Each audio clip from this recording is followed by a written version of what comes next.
Fifth in the Tour de France in 2014, forced to abandon while in a podium position 12 months ago, and it's all kicked off behind. Kirienka's done enough. What a great effort from him. 2 kilometres to the line. Let's see what's happening ahead. I'll be far more interested to see what's happening in that group. Little flurry of activity. Looks like Spilak might have been tempted to try his luck. Or is it Talansky? Talansky at the front of the group. Yeah, Talansky's gone, and Spilak reacted to it. Geraint Thomas is up to 3rd place. Jon Izagirre is up there as well. So the reaction came from as soon as Kirienka went over to the sides and let everybody come past. But again, back up towards the front, TJ Van Garderen looks to be taking back some time. Another good time trialist could be vaulting his way up the overall, but I think he's just thinking at the moment of a stage win and another one to make it 2 for BMC here in the Tour de Suisse. Yeah, Darwin Adapuma has been let go by the group, and his teammate TJ Van Garderen. Could it be 2 stage wins for the week for BMC Racing as Pantano finally arrives on the wheel of Warren Barguil. The gradient's starting to ease a little bit in the closing stages of this climb. They're inside the final 2 kilometres. Now, I say ease, it's around about 8 and 9%, but that's significantly easier than the 12 and 13% that they had in the previous couple of kilometres. It's going to be tough all the way to the line. But now almost half a minute advantage for TJ Van Garderen. He's absolutely flying. A little bit of added impetus there from Jarlinson Pantano. Good news, I think, probably for Warren Barguil.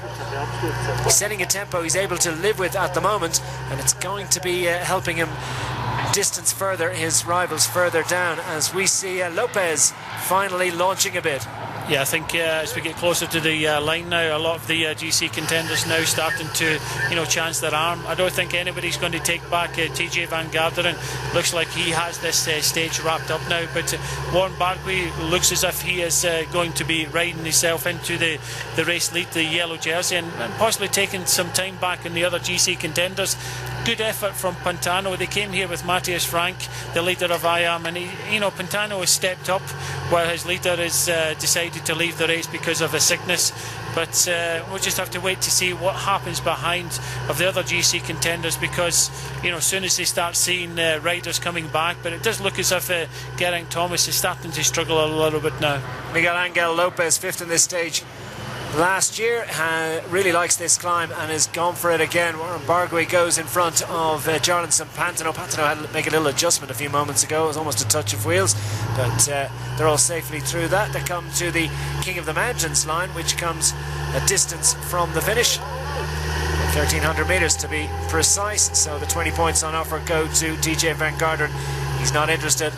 He's only interested in whether he's hanging on to this advantage and whether he's going to take a stage win in the Tour de Suisse. He'll surely move up in the overall standings. That'll be a bonus. Stage win is all he's thinking about at the moment. Warren Barguil goes again, and you can sense that he's really, really suffering, but he's getting the maximum out. He's fully committed to this. Jarlinson Pantano seems to have a little bit more impetus each time he goes through, but Barguil is still trying, is still pushing. And what's their advantage? They were, 32 seconds down as they went through the King of the Mountains point. Yeah, Geraint Thomas has now been distanced by Spilak and Lopez. So you can just see in front, and also Talansky has left this group of Geraint Thomas. So it does look as if Lopez is just in front of Talansky. Talansky has really battled through this stage. He was struggling early on, but he seems to have got better on this climb. And he's with Simon Spilak, who won this race last year, #1 in his back. As the sun actually starts to shine here at the finishing line, and it will be shining for TJ Van Garderen and BMC, because I cannot see anybody coming back to him now. Well, Talansky now puts a couple of bike lengths between himself and Simon Spilak, the reigning champion. Talansky settles into that rhythm as he chases Miguel Angel Lopez of Team Astana, and Lopez in turn has in his sights Jarlinson Pantano and Warren Barguil. I think Lopez is going to get up to them. 1 kilometre to go for those 3 riders. Well under the banner at this moment is TJ Van Garderen, heading towards stage glory, but the man making the most progress at the moment is Miguel Angel Lopez of Team Astana. Yeah, he started today 39 seconds off the overall lead, so all of these riders are going to be moving in the general classification. earlier on in this climb, Kelderman was in trouble. He never get back. Talansky was in trouble. He's battled his way up this climb, and he still, looks very good, sitting just behind with the overall winner from last year, Simon Spilak. Well, Lopez was 23 seconds behind Warren Barguil. Starting the day, looks like he's about to get back on terms. Another go from Barguil. He always looks as if he's in massive difficulty, but he's tremendously brave. He really loves to attack. It's these spurts of effort that really, cost him and indeed other riders dear. Yeah, he's looking behind. He just has to kind of put his head down now. I know he's been trying hard all the way up this climb, but he spurts, then he eases up. He's the person that's going to be riding into yellow jersey. He's worried about Lopez and reacts to Lopez very quickly. Warren Barguil just has to come to the front and ride as hard as he can. Don't worry about the bonus seconds at the finish, because he is putting time into everybody.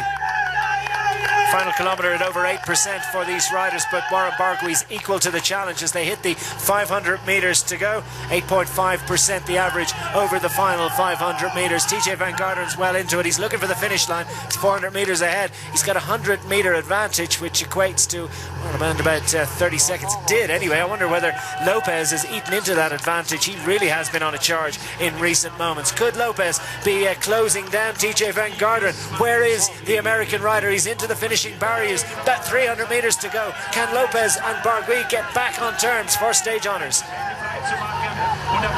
It's getting close to the line, and who's able to react from behind? Jarlinson Pantano is out of it at this stage. Warren Barguil feels Lopez going again. He's out of the saddle.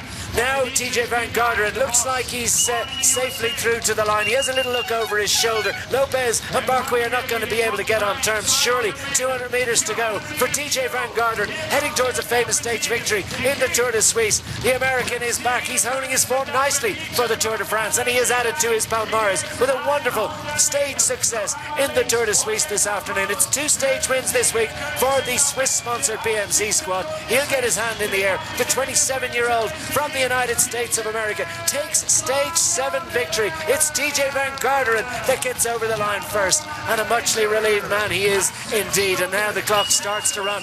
What's happening behind? Will Lopez be able to put time into Barguil? It looks as if Barguil has what it takes to stay with them, but it's a great second place finish on the line for the Colombian Miguel Angel Lopez, and the Frenchman Warren Barguil is heading into the yellow jersey. Here comes Andrew Talansky. Could he be second overall at the conclusion of today's? There's lots of calculators have to be worked at. It's Jarlinson Pantano that's going to finish just ahead of Andrew Talansky, and further behind Simon Spilak has put some distance into Geraint Thomas. Rui Costa, it looks as if now, and Jan Izaguirre have also distanced the Team Sky man. So difficult last couple of kilometres for Geraint Thomas. We haven't seen him through as the two CCC Sprandi Polkowice riders, Jan Hirt and Delaparte, make their way over the line, and here at last comes Geraint Thomas. Well, Vasil Kirienka did a great job for the Welshman, but Geraint Thomas might be a little bit disappointed with that. He'll probably be thinking more about the Tour de France in a couple of weeks' time. But already into recovery mode is TJ Van Garderen. Wonderful stage success for the US rider. Yeah, fantastic Queen stage here in the Tour de Suisse. Everybody's shaking their head, but it's not a shaking the head of disappointment. I think it's a shaking the head of that was really, really difficult. Frank Slick coming up with stage winner Arta Puma from a couple of days ago, but the yellow jersey Kelderman battled, but it's not meant to be today. And how far is he going to slip down in the general classification? Well, he battled, and this climb didn't suit him, but he fought his way to the line and never at any moment cracked. And it's a brave performance by Kelderman. Didn't give up once, all the way to the line. He's going to be over 2 minutes behind TJ Van Garderen. I think he'll just about stay ahead of Van Garderen on general classification, but he's going to have plenty of other riders. No, of course, Van Garderen's got 10-second time bonus, but there's plenty of other riders in the top 13 that are going to move ahead of Wilco Kelderman. Disappointing afternoon, but a brave defence.